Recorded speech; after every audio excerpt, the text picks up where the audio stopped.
Tinulungan ng UNTV News and Rescue Team ang isang lalaking biktima ng pambubugbog sa Malolos, Bulacan. May hataw na balita si Nestor Torres live.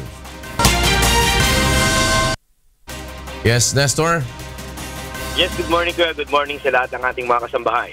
Naabutan pa ng UNTV News and Rescue Team ang isang lalaking nakadapa sa kalsada matapos pagtulungang bugbugin ng 4 na kalalakihan sa MacArthur Highway sa barangay Sumapang Bata, Malolos, Bulacan kaninang 1:00 ng madaling araw. Kwento ng biktima na si Miko Sampana, papauwi na sana silang mag-asawa ng bahay nang bigla umanong bastusin ang asawa nito ng mga kalalakihan. Nagalit ang biktima kung kaya napaaway ito hanggang sa mabugbog. Nagtamo si Miko ng sugat sa kanang mata.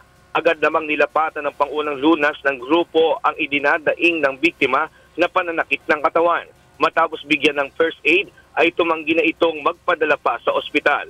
Nestor Torres, UNTV News and Rescue, Bulacan.